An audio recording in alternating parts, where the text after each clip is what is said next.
May I, Elena? Okay. So, good evening, everyone, and thank you all for being here with us today. I'm Ignazio Veca, and together with Elena Bacchin of our full series of Cultural History Mondays. And after almost 2 years of COVID pandemic, we really hope you are all well. This afternoon, we are very pleased and honored to have among our guest scholar of British and global history since 1700 to 2000. Today we welcome Professor Linda Colley, who agreed to give a reading in our cultural history series. Many of you will be familiar with her works, some of which have been translated into Italian, and just a few minutes introducing briefly our guest before gladly letting her have the floor. So Linda Colley is Shelby Davis Professor of History at Princeton University. Born in Britain, she graduated from Bristol University and completed her PhD in history at Cambridge University, where she was the first female fellow of Christ's College. She moved to Yale University in 1922 and taught at the London School of Economics in 1998 as a senior level research professor. She later joined Princeton University at the History Department in 2003. She's also a fellow of the British Academy and many other illustrious institutions, and at the moment, she is fellow of the Wissenschaftskolleg in Berlin. Her contributions to British imperial and global history have greatly transformed these fields of research and proved to be influential at a variety of levels. Her first book, In Defense of Oligarchy, published in 1982, explored the active influence of the Tory party during its absence from power for popular politics and political culture in Britain. Her second and long seller book, Britons, Forging the Nation, which I have a copy here, won the Wolfson Prize for History and investigated the construction of British political identity and nation building over the course of the 18th century and early 19th centuries. She then passed to study the experiences of thousands of Britons taken captive all over the world. In her subsequent book, Captives, Britain, Empire and War, which was translated in Italian by Einaudi as Prigionieri, l'Inghilterra, l'impero, il mondo, Linda Colley explored the vulnerability of the British Empire and its makers throughout captivity narratives of different kinds. She dedicated also some insightful works to individual troubles and accidents in a global dimension. We may think at the biography she devoted to the Polish-born and British historian Lewis Namier, and also to a successful book, The Ordeal of Elizabeth Marsh, A Woman in World History, in which she used the story of an individual to explore transnational and transcontinental histories of the 18th century. This book was translated in Italian in 2010 with the title L'Odissea di Elizabeth Marsh, Sogni e avventure di una viaggiatrice instancabile. Linda Colley is also an historian who took responsibility for political and cultural debate over her own time. In 2014, she delivered 14 talks on BBC Radio on the formation and fractures of the UK on the occasion of the referendum on Scottish independence. These talks were published the same year as Acts of Union and Disunion. Her last book, which appeared in spring 2021, titled the gun, the ship, and the pen, warfare, constitutions, and the making of modern world, deals with the history of constitutionalism between the mid-18th century and the First World War in a global and tangled perspective, linking this well-known Western process of political and institutional history and constitution as political technology to violence, communication, and imperialism. In this wide-ranging theme, to which she devoted the last years of her research, Linda Colley is going to give us today a speech on the fascinating question of how printing constitutions did transform the political culture of the modern world. So before giving the floor to Linda, I remind you our rules. Linda Colley will give her talk for about 45 minutes. Then we will move on to questions and answers from the audience. You can make a reservation in chat or write your questions directly there. The audience will remain silent during our guest's speech, and only those who ask to speak and ask a question will be allowed to do so. So today's seminar is going to be recorded as usual. So if you don't want to be filmed, please turn off your camera. And now I am very pleased to leave the floor to Professor Colley, who will deliver her talk on what happens when a written constitution is printed, and we are all eager to find out the answer. So Professor Colley, floor is yours. Thank you. Thank you so much. Hello, everybody. It's a great honor and pleasure to be with you, albeit only on the screen, but there we are.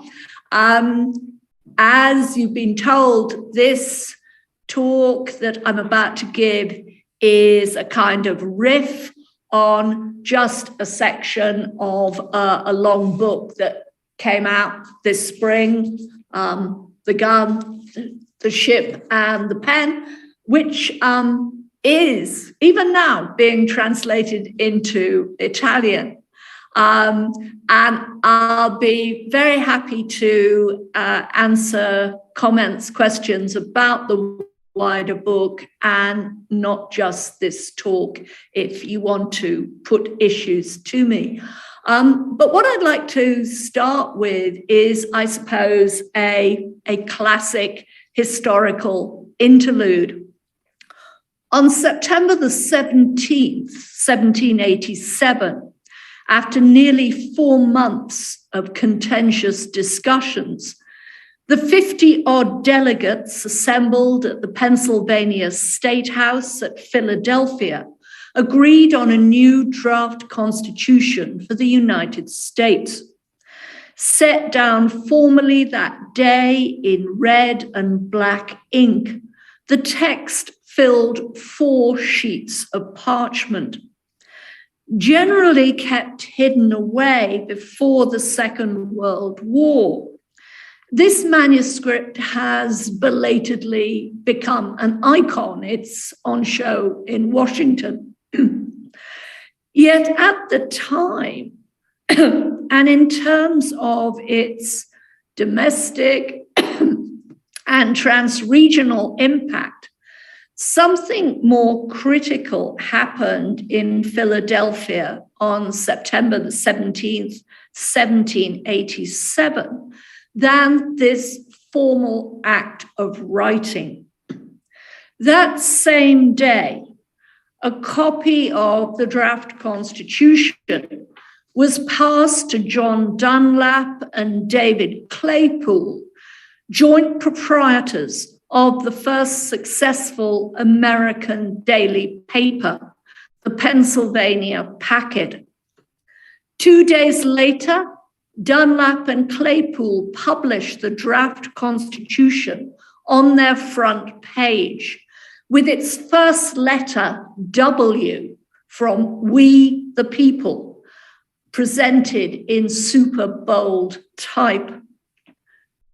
By late October 1787, This draft constitution had been published in 70 other US papers, and there had been at least 200 American printings by the end of the year. Well before that, extracts from the Constitution were also filtering into print in other countries and continents.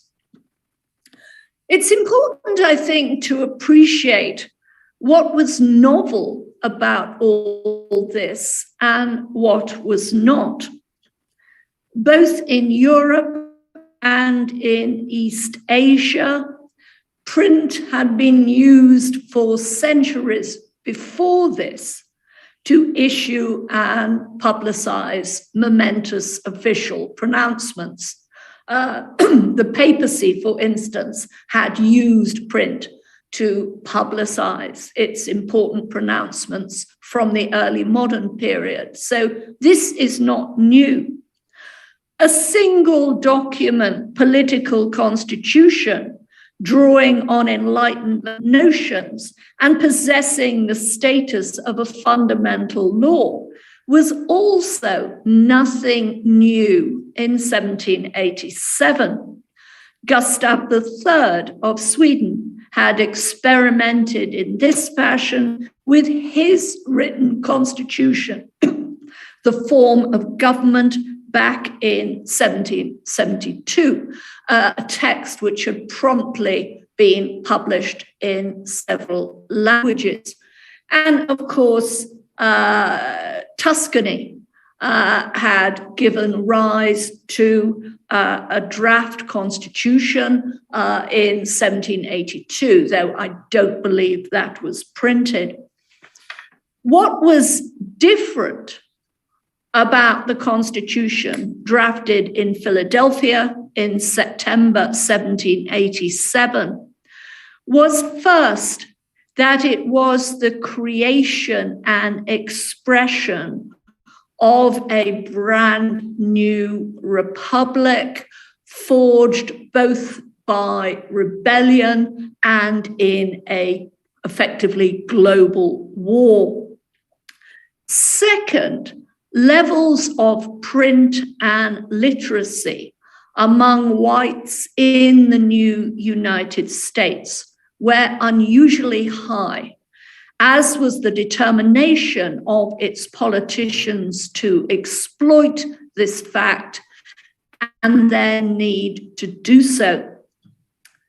The final article of the draft US Constitution had stipulated that it needed the approval of at least 9 of the then 13 American states. And as is now well established, this proved a challenging thing to do. This and other pressures at home helped to account for the rapid publication of the Constitution in America's own newspapers. But in addition, and as during the Revolutionary War, American leaders were also eager to publicize this new constitution overseas. From the autumn of 1787, American diplomats and consuls arriving in foreign capitals would routinely distribute copies of the Constitution to local rulers and other major players. Copies of the text were also systematically enfolded into American diplomatic correspondence. The thinking behind these early official efforts was that powerful and wealthy players in select foreign places would be at once impressed by the provisions of the new Constitution and persuaded by them that the USA now possessed or potentially possessed a much stronger central government. Propagating this fact by way of print would, it was hoped, help deter armed invasions of the new American Republic from overseas, something which the founding fathers were deeply nervous about. And it would also, they thought, reassure and entice overseas merchants and investors. Such officially sponsored distributions of the American Constitution overseas were supplementary-based commercial media. It's in the Pennsylvania packet. And because London was then the world's biggest port with the largest mercantile marine, some of this incoming American constitutional material was promptly shipped onwards from London to other parts of Europe and to South and East Asia, West Africa, South America, the Caribbean, and ultimately to sectors of the Pacific world. Of course, other Europeans also help distribute the American Constitution, but not to the same degree. But what about those on the receiving end of this blizzard of constitutional print? What were the effects on men and women in different regions of the world of being exposed to so much printed material in diverse language on American? Within Europe, it's going to be constitutions have already begun to appear, and the French Revolution and Napoleon's invasions are going to be primary spreaders. But outside Europe, the American Constitution is certainly vital for publicizing this new way of doing politics. Interest in the 1787 American Constitution proved especially marked in other new-made or would-be republics. And from the outset, this interest in the American Constitution was fostered both by its political provisions and by the ingenuity and success with which it had been promoted. One sees this very clearly in South America. The authors of Chile's first provisional constitution in 1818, for instance, promptly took pains to have this document ratified according to the American fashion, and stipulated that, quote, once the draft is printed, it will be published by order in all of the cities, villages, and towns of the state. Other South American activists appropriated a print tactic which had been deployed after 1776 by Benjamin Franklin, as well as by American agents after 1787. They compiled portfolios of their constitutional documents and then dispatched these bound and printed volumes overseas in a bid to sway and influence foreign opinion. This was what activists in Venezuela did in 1811, after it became the first South American territory to declare independence from Spain. Together with other revolutionary texts, a copy of the new Venezuelan constitution drafted in Caracas was promptly shipped to London. Here, bound editions were published in 1812 with Spanish and English language versions made available on alternate pages, ready to be dispatched to multiple locations overseas. Substantial and sometimes moving, this Venezuelan portfolio is still worth examining because it reveals so much. It demonstrates, to begin with, the extent to which these particular South American activists chose to borrow from the United States in terms both of language and institution making. After invoking God, something, of course, which is not taken from America because the American Constitution is determinedly secular. But in this case, these Venezuelans are being influenced by Spain, and they start their document by referencing the deity. But their constitution then goes on, "We the people of the states of Venezuela."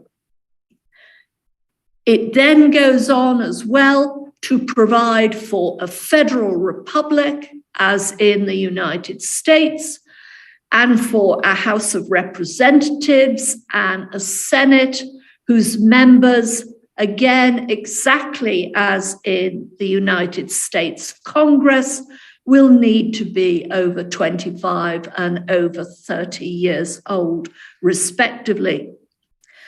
These Venezuelan revolutionaries also recognize, as Americans had conspicuously done earlier, that printing a constitution could be an invaluable tactic, not just to inform the domestic population, but also for promoting this new political text overseas in multiple foreign spaces. As the compilers of this portfolio declared, without the print export of their constitution, Venezuelans could not have solemnly declared their intention to the world. And while they apologized for any typographical errors due to the hurry of publication, looking at this portfolio makes it clear that its makers actually devoted very careful thought to its design. There are, for instance, recurring graphic images in this portfolio of a large galleon at full sail, visual alerts to a foreign audience of the commercial opportunities that would become available once Venezuela has won its independence from the Spanish Empire.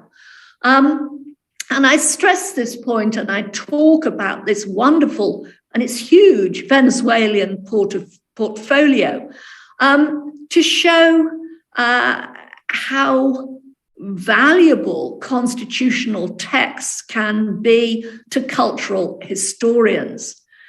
I think constitutions are sometimes seen as rather arid, mainly legal texts.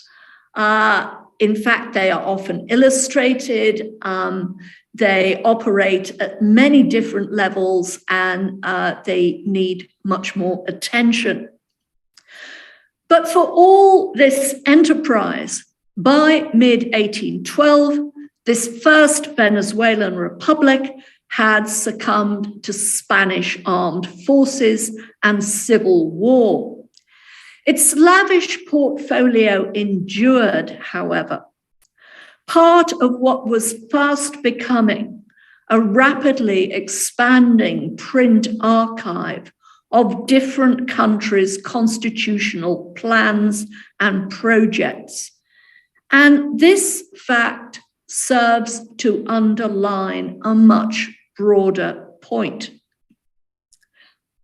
The scale, desperation, and skill of the United States constitutional and print initiatives after 1776, and even more after 1787, helped to foster emulation of some American political ideas and methods elsewhere.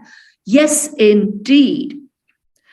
Quite as significant, however, was the way in which such enterprise on the part of Americans and others helped to bring into being sometimes competing political systems in different parts of the world and rival written and printed constitutional texts.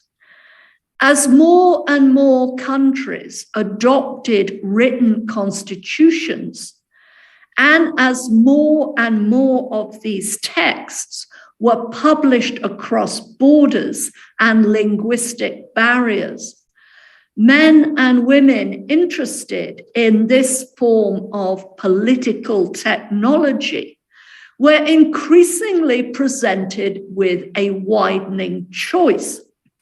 Not only could they study and plunder the United States' own much reproduced and translated texts, progressively they were also in a position to read, secure information on, and borrow from constitutions from other places.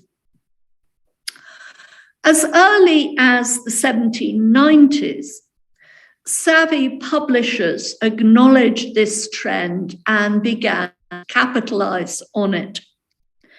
Instead of only publishing the text of single constitutions, they began to issue omnibus collections of constitutions produced by multiple countries. This way, curious readers and aspiring constitution makers, and before 1914, these people are mainly males, could compare and contrast rival models of how to organize a state on paper and garner ideas on formulating rights and rules. By the early 20th century, indeed, some emerging states were themselves sponsoring and publishing such omnibus collections of multiple constitutions. This was what happened in 1922 in the new Irish Free State, precariously established after 6 years of civil warfare and fighting against the British. The Free State government in Dublin issued a hefty volume entitled Select Constitutions of the World, with the text of its own new 1922 Irish Constitution printed prominently in first place.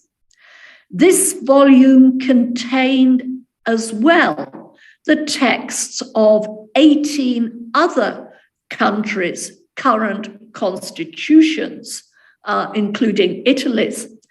Like the United States' busy promotion of its constitutional texts abroad, this print initiative on the part of Dublin was an act of deliberate official calculation.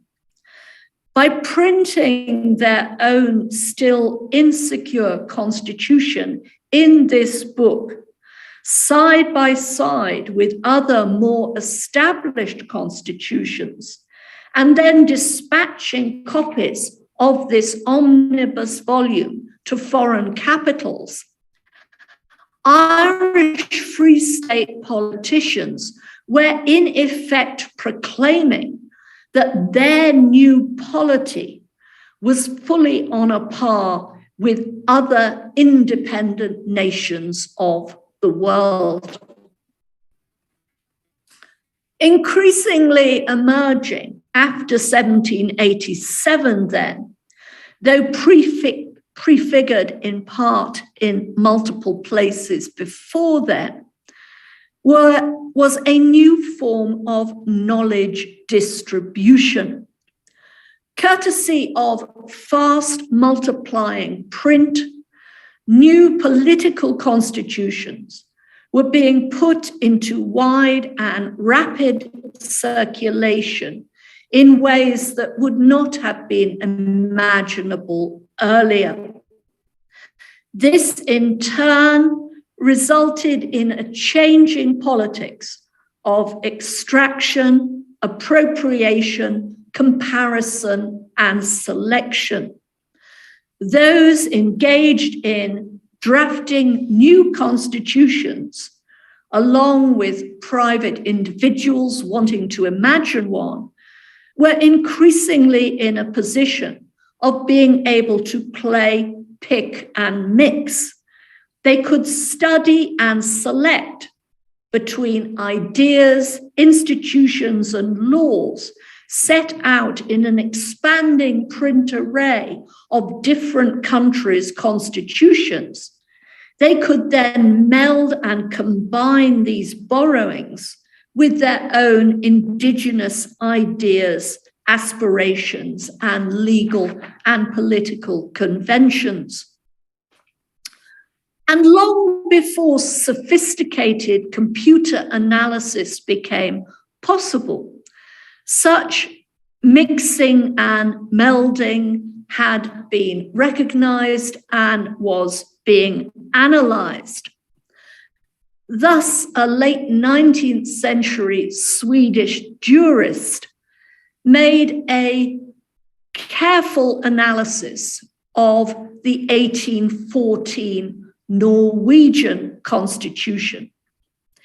He was able to identify influences in this text and, in some cases, verbatim translations from the French revolutionary constitutions of 1791, 93, and 95, the American federal constitution, the Polish constitution of 1791, the Batavian constitution of 1798, the Swedish of 1809, the Spanish of 1812, and so on.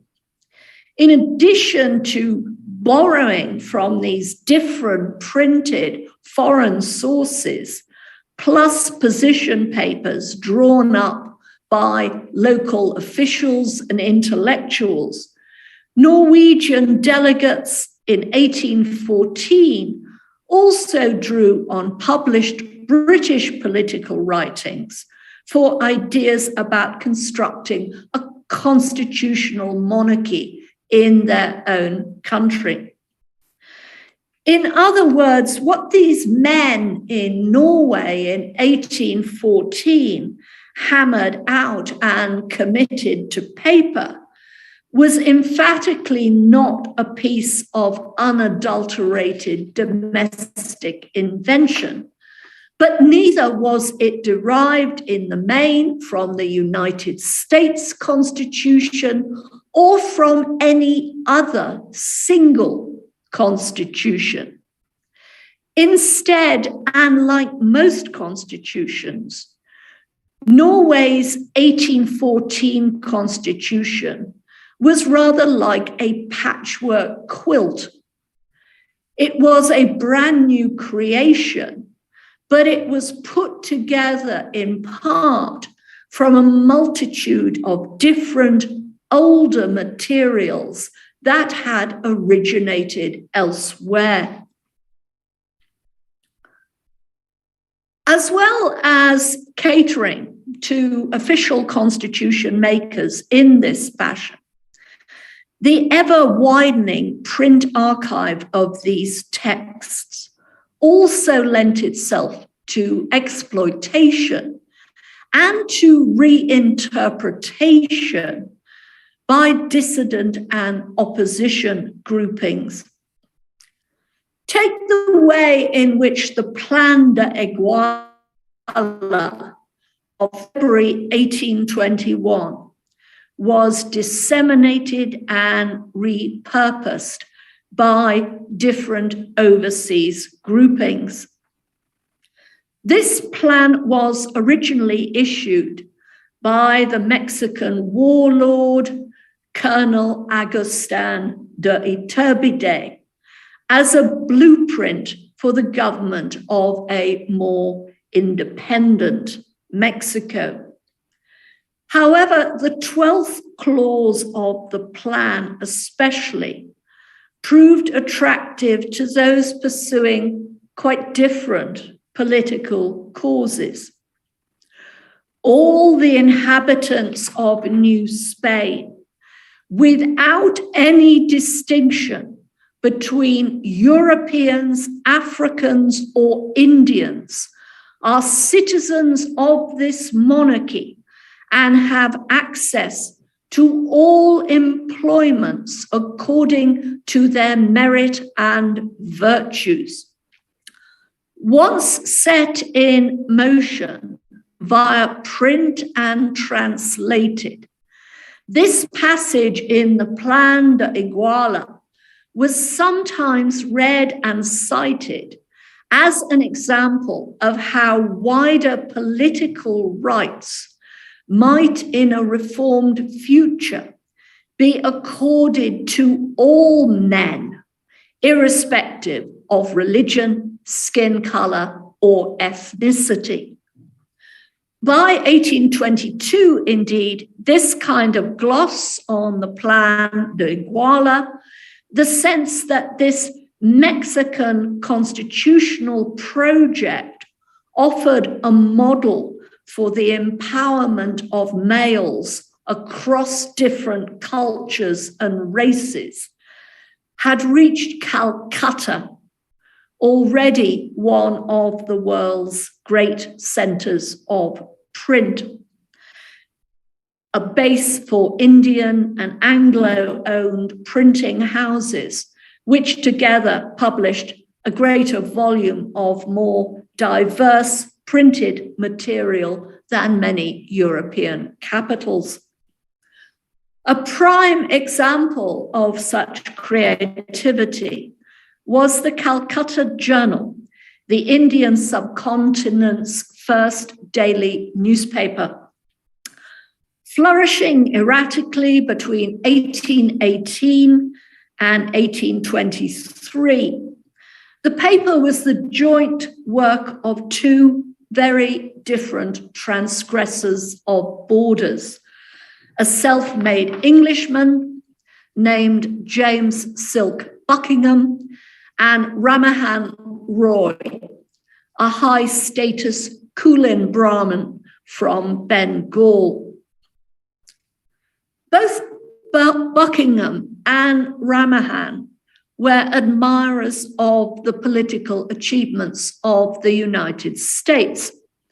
Yet for all this, and for all their enthusiastic embrace of what they called this age of creating, changing, and remodeling constitutions, these two journalistic allies devoted only limited space in the Calcutta Journal to North American constitutionalism. Instead, they focused much more on political changes in the Iberian Peninsula and South America. Thus, in 1822, Ramahan and Buckingham published a translation of the first draft constitution of an independent Peru. They also published part of the founding constitution of Gran Colombia. And of course, Ramahan and Buckingham published the text of the Mexican Plan de Iguala of 1821, including its emotive 12th clause. All the inhabitants of New Spain, without any distinction of Europeans, Africans, or Indians, are citizens of this monarchy and eligible in every office according to their merit and virtue. The word Indians naturally signified something very different in Calcutta from the equivalent term in Mexico, and this was the point. Both Buckingham and Ramahan wanted to secure improved rights for sectors of India's indigenous population. In this connection, United States constitutionalism, for all its other qualities, was of limited use to them and progressively less so. By the 1810s and 20s, a growing number of American states were issuing new constitutions which explicitly excluded males who were not white from exercising any political rights. By contrast, South American constitutionalists tended to pay close attention to the important Cadiz Constitution of 1812. Reissued in Spain in 1820 and dedicated in this version to Ramahan Roy. This constitution offered a limited measure of political emancipation and hope across racial divides. Like the Plan de Iguala, therefore, it could be read as relatively open, meritocratic, and colorblind.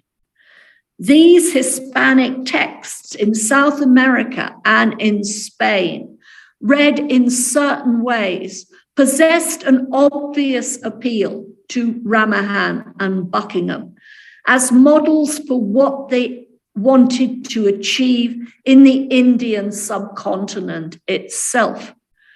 Not an end to rule by the British, since this seemed beyond possibility at this stage, but rather reforms in the East India Company's government and an altered British Empire in which, without any distinction of Europeans or Indians, all male groupings might be treated according to their merit and virtues. These events and publications in Calcutta help to explain why some highly optimistic and radical commentators already felt able by the 1820s to envisage a world in which written and reforming constitutions would swiftly become universal. That this could happen so early is suggestive, but it was also, of course, wildly premature.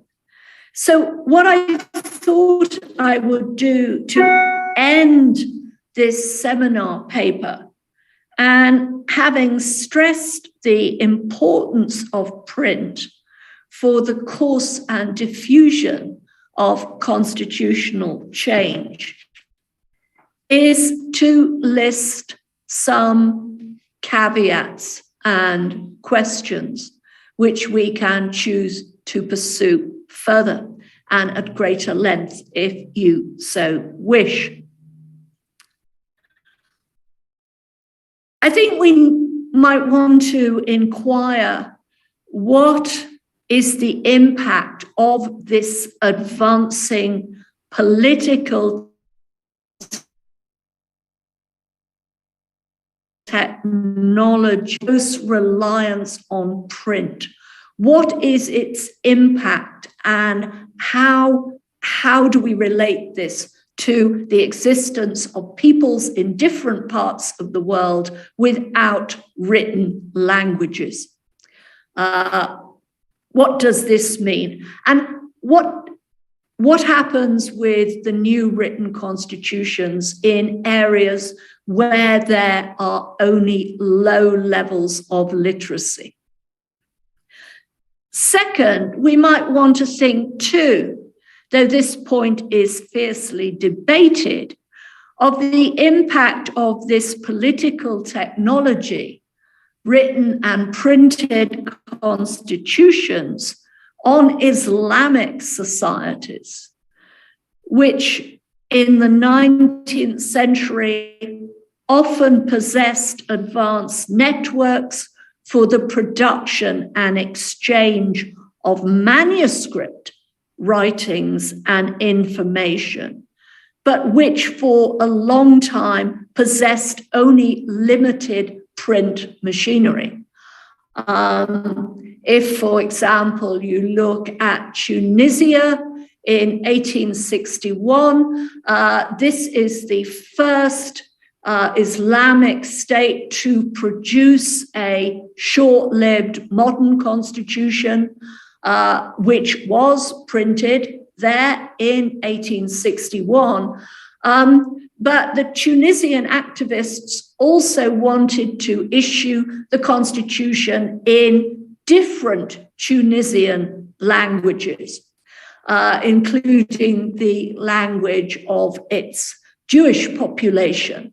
And for this, they had to bring in special type from Western Europe. They just didn't have it themselves. So there are print barriers, arguably, which are more pronounced in the Islamic world, though, as I say, this is contested. Third point, constitutions and their spread from the late 18th century are, of course, often discussed in tandem with the spread of nations and nationalisms. Yet, up to 1914, most of the very populous powers on the globe are, of course, not nations. They are empires. Empires which, however, often make copious use of written constitutions. And this is important. These new constitutions are servicing empires, not just nations. Consider the United States, which, of course, in the 19th century was an overland empire before it became also an overseas empire in the Philippines. If you look at all the state constitutions that are being created in late 18th, 19th century United States, at one level, these are very democratic documents. They're democratic for white males. But they are also instruments of empire. They help incoming white migrants and males to spread across the American West and dominate spaces there, while excluding indigenous peoples and also, before the 1860s, most Blacks. And indigenous attempts to stop this are roughly dealt with. A classic example occurs in 1827 when the Cherokee of Georgia who do have a written language and who do have print create their own constitution to define themselves as an independent nation. And they hope to stop whites moving in and taking their land. Predictably, this Cherokee constitution is brushed aside. It just doesn't work.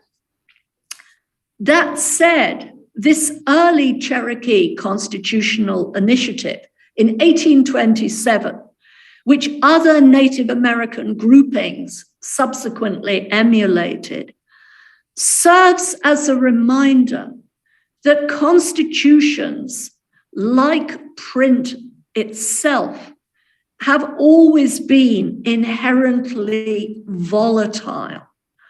Securing a patent on the use of these devices and on the vocabulary and provisions contained within them would become increasingly difficult.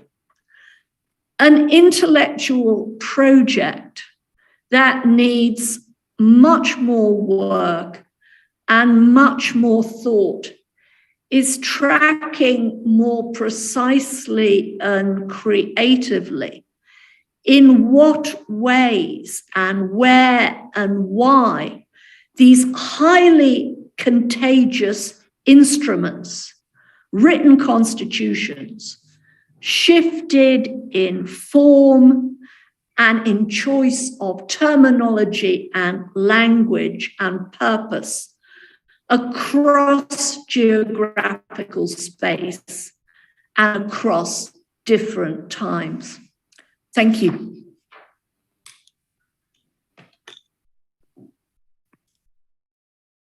Thank you. Thank you very much, Linda, for this brilliant presentation, which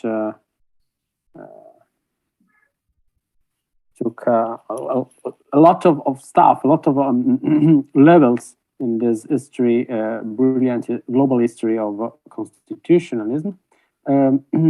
So now we can open the discussion. If there is someone who wants to ask a question, I see we just have a question. Okay, so Alberto Banti, which you have the floor, Alberto. Okay. Thank you very much for your interesting seminar. The focus of your analysis is about, above all, on the spread of printed constitutions and changes and translations and in some way positive reactions. But I was wondering whether surely there were moral panics in front of the diffusion of printed constitutions. What about refusals and barriers and negative reactions in front of the spread of printed constitutions or of anthologies of printed constitutions? Oh yes. Of course. I wanted to focus on the uses and the paradoxes of printing these documents, because the stress is often on the writing, whereas I think the printing is also very important in many, many ways. But yes, of course, these new constitutions arouse all kinds of opposition in many parts of the globe. And indeed, the whole notion, as I'm sure you know, of a written constitution is itself a profoundly controversial one. If you look, say, at conservatives in Britain and indeed in some of the German lands, they argue that their word for a written constitution is a paper constitution, with the implication that this is tawdry and fragile. And they draw on arguments which go back to classical times and indeed to the Bible, that the best law is within. It's written on the heart. And that what you need is an internalized constitution, not something that can be just written on a piece of paper and then thrown away. And indeed, comparisons are sometimes made between paper constitutions and the new paper money, which also often turns out not to be reliable.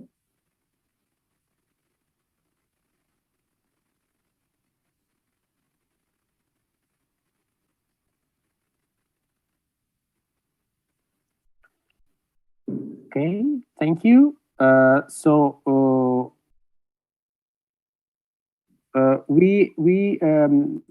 the chat is open. So if you want to ask a question, just do it. So we have liberalized the floor. Attending a further question, I have two questions for Linda, if I may. The first question is about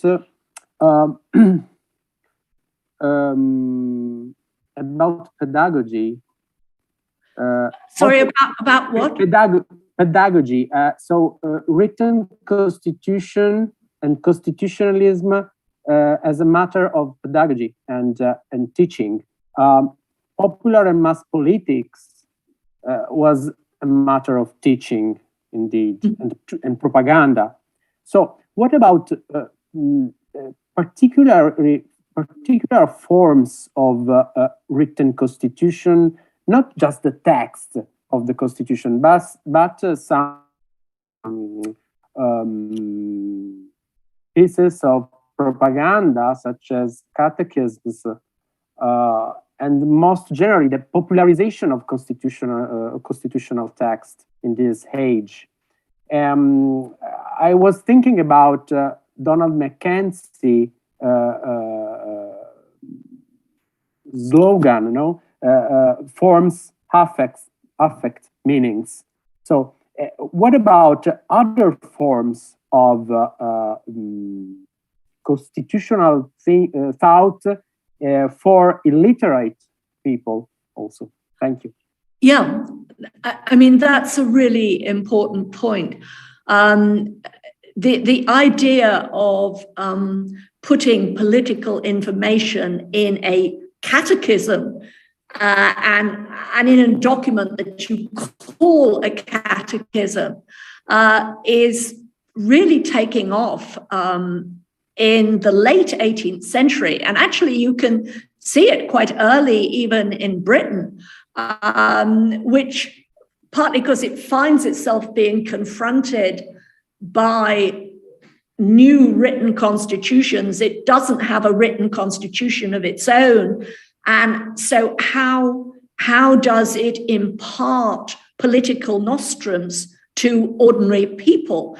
And so you do get some conservatives publishing very simple political catechisms, supposedly explaining how the British state works and why it is perfection. But more often you get, as happens in parts of Italy, you get, but also in Spain, you get political catechisms being issued often in tandem with a written and published constitution. So you get it in a more simplified form in the catechism, in a cheaper form, perhaps just on a little slip of paper. as well as the fully grown constitution. And these are very important print issues. But I think your point about propaganda and education can also be applied to how these constitutions are read out. I think it's not just that these printed constitutions are often mass-produced in thousands and thousands of copies, but also once, as with any other form of print, once it's mass-produced and circulated, it can be read out to those who don't want to buy it or to those who can't read. And in Catholic countries, that sometimes happens with the aid of the Catholic clergy. If they are sympathetic to the constitutional enterprise, which sometimes they are, sometimes they're not, but sometimes you will get Catholic priests taking a printed text of a constitution and reading bits out from it to the worshippers on a particular day. That happens in Mexico, for example. So I think it's the linkages between print propagation and verbal propagation and how that works is something that is really interesting.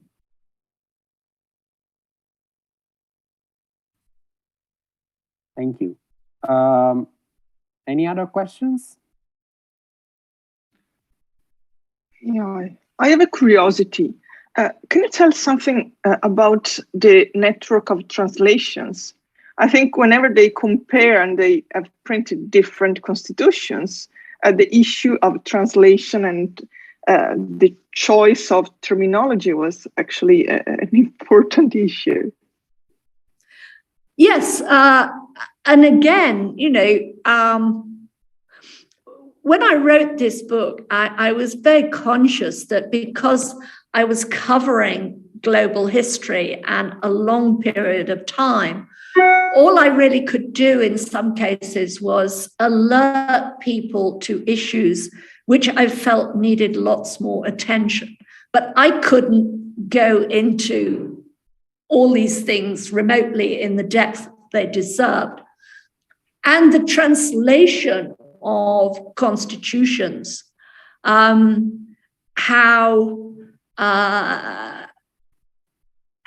phrases change when they are translated and what works and what takes off and what doesn't is really fascinating. And I mean, a wonderful example is the Genevan political writer Delaume, who in the early 1770s publishes in France. No, he publishes in French, but it has to be in Amsterdam, an essay on the British Constitution. So there we've got a French text being published in Amsterdam on the British Constitution. Delaume has to go on the run. He ends up in Britain, and his essay, his 1772 essay, is translated with help into English. If you read Delaume's English essay on the British Constitution, you notice that it contains, and this comes out in 1778 and again in the early 1780s, you notice that it contains the phrase, "we the people." So, does this translation from a French text published in Amsterdam, subsequently crossed the Atlantic and influenced the founding fathers in Philadelphia when they decide to begin their document with "We the people." Seems to me quite possible. But looking at these phrases, it's not just provisions, it's phrases, how they are translated, how they are misunderstood in some cases. These are just fantastic texts. Thank you. So, any other questions?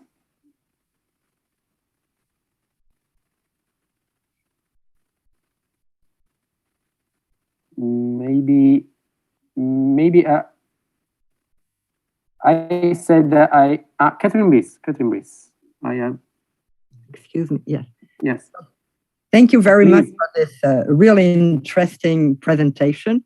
I just bought the book, I must say, immediately. Excellent. That it was all about.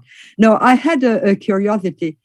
Is there any possibility to make a comparative approach of the circulation, I mean printed circulation, because I think oral circulation is probably much more complicated to grasp, but of the different main constitutions, like the American one, the French one, the chart of 1814, the Cadix Constitution.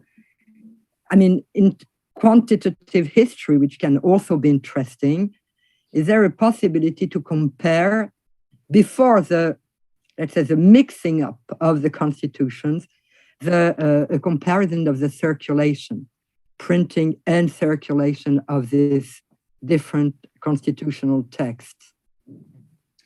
I know it's not what you want to do, but at the same time, has it been done, or would it be interesting to carry on this kind of research? I think it could be done.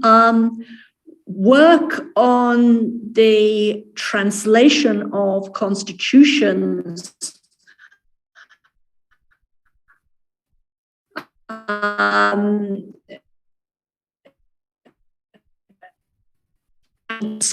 research into the translation cultural investigators really begun systematically recently, for example, has been done on translations of the constitutions of Cadiz, which was massively translated into Italian and German, and in different translations. So there's not just one Italian translation.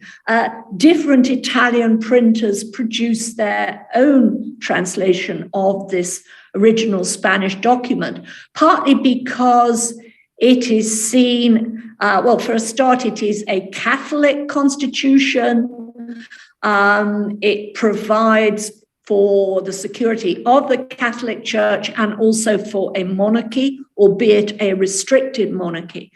So it appeals to some Italian regions and also to some in the German lands. Now, there are claims that this same constitution of Cadiz, which certainly was translated into English as well and reached Russia, but some have claimed that there may be even Arabic and Chinese translations of it. But, you know, I don't know if this is true. What I think you would have to say is the Constitution of Cadiz is massively translated in the 80s. Less so after that. What the American Constitution has going for it, if you like, is that it is relatively short, so it's easy and cheap to translate. And of course, it stays around. It is a success.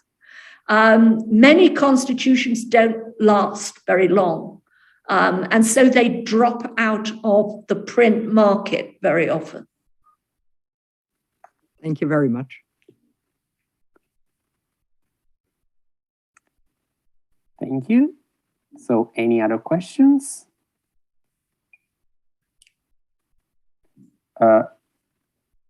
If there are not any other questions for the moment,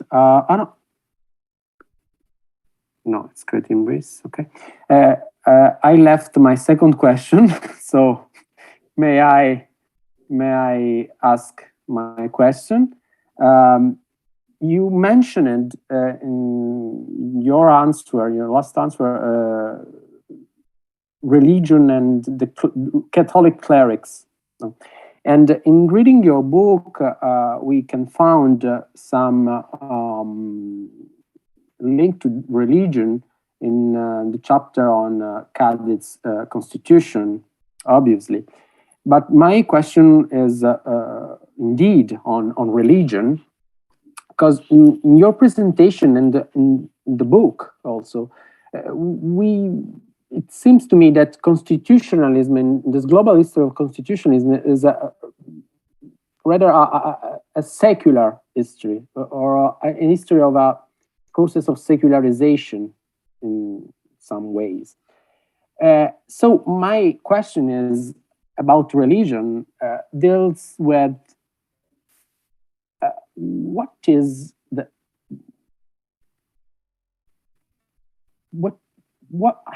did the religion matter in this process?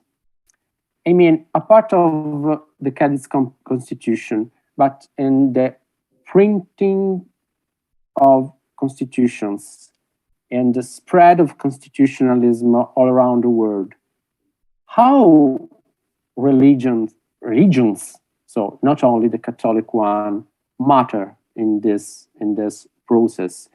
Because printing the Bible, it was said, drove to a revolution in the mind of peoples in the modern period.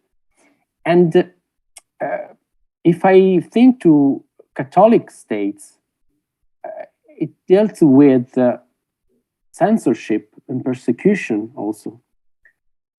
So printed constitutions as propaganda tools were political weapons and were both challenged and domesticated by Catholic opinion makers in the 19th century, for example. So how religion and Catholic Church in particular matter with this process? You know, Chris Clark and other historians have made us familiar to the concept of culture wars. So did printed constitutions were a weapon of such culture wars in 19th century, for example? Thank you. Well,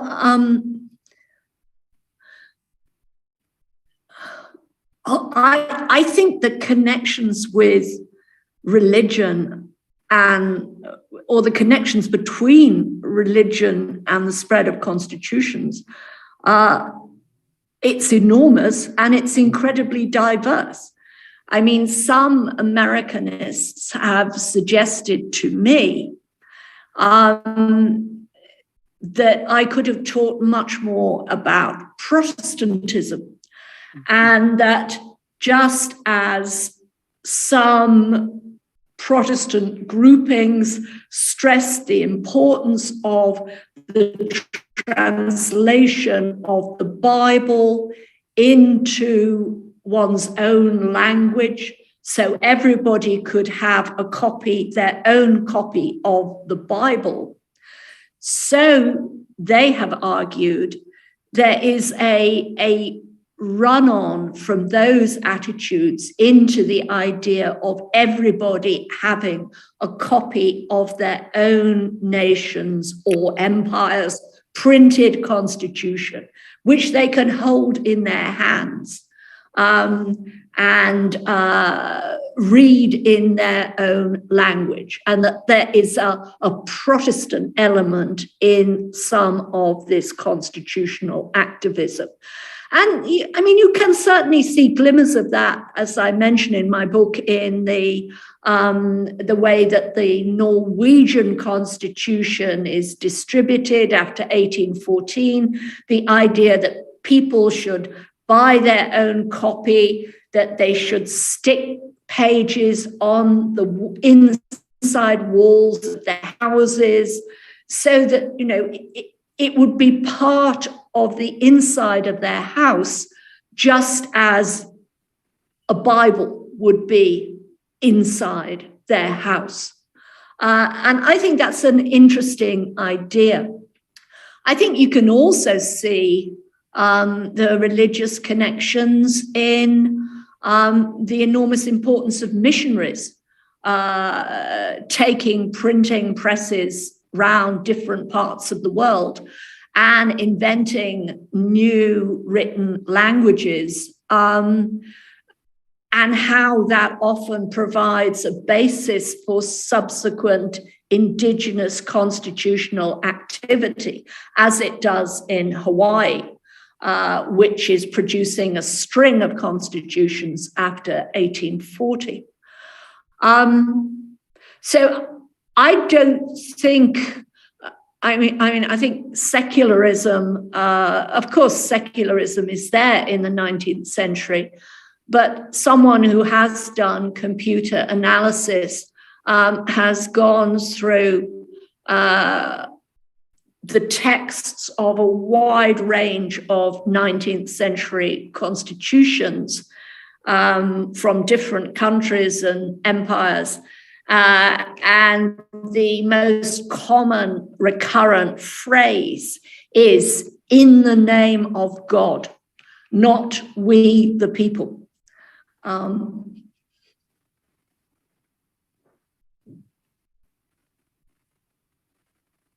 Yes, that's the point.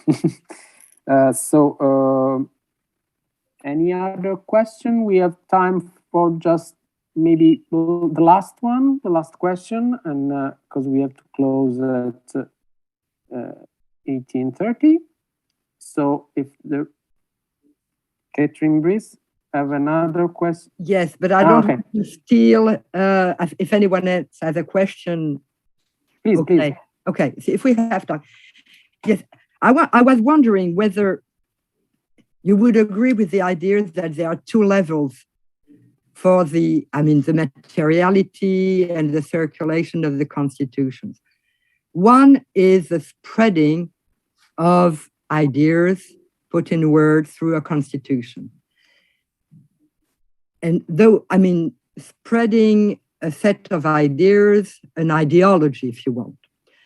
Would you agree with the idea that the second level would be considering the circulation of constitutional text as a kind of boîte à outils, toolbox for ideas that can be then recomposed, articulated, according to the context and the moment of different situations, different areas, different conditions. And so, these are two rather different uses of the constitutions within their circulations. Okay. Yeah. Yes, I think that's right. I think the versatility of these texts and the versatility of their uses is a crucial part of why they spread. They are so useful in different contexts for different lobbies and different forces. And I think what is also driving the spread of constitutions is, yes, you've got these new ideas, powerful ideologies. I would not disagree with that at all. I try very hard to stress it.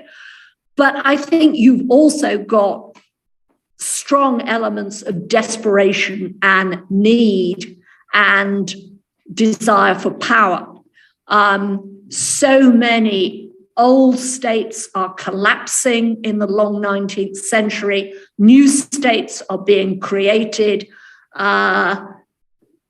States are being defeated. They are gaining new territory. The temptation to seek to legitimize this or to buttress yourself by issuing and printing a new text, which you then mass produce and you distribute among your population, and you get your priests to read it out in church if they'll do it, and you stick it on walls, and you get people to take these copies inside their houses and to read them. This is a political technology driven by need and political flux, as well as the emergence of new ideas.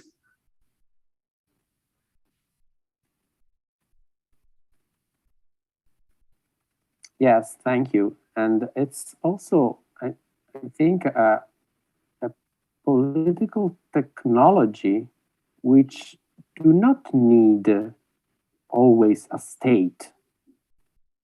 Don't you think? I mean, we have a lot of constitutions and written constitution in the long 19th century. We have more constitution than state with a constitution. Well, that's I think a very great point in this spread. Yes. You know? And I mean, one point we haven't talked about is what I call recreational constitution writing, that among males, I would love to find females doing it, but I haven't as yet.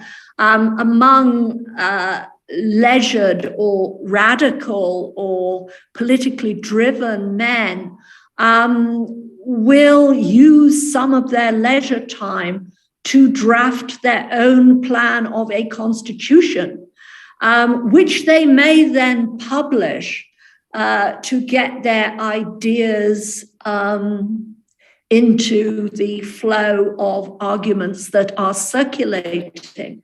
And this does become, as I say, a masculine recreational practice, which one finds in different cultures, certainly by the last third of the 19th century. So if any other questions? If there are not,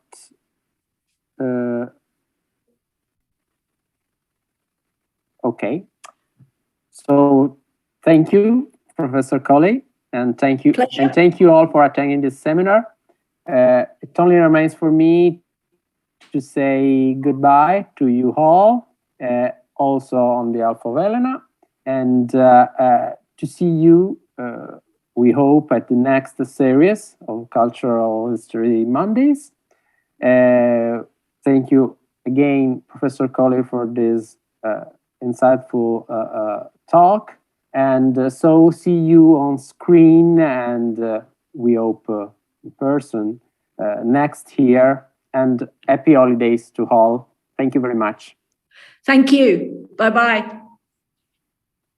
Thank Goodbye. you. Thank you. Bye. Bye. Goodbye. Thank you very much.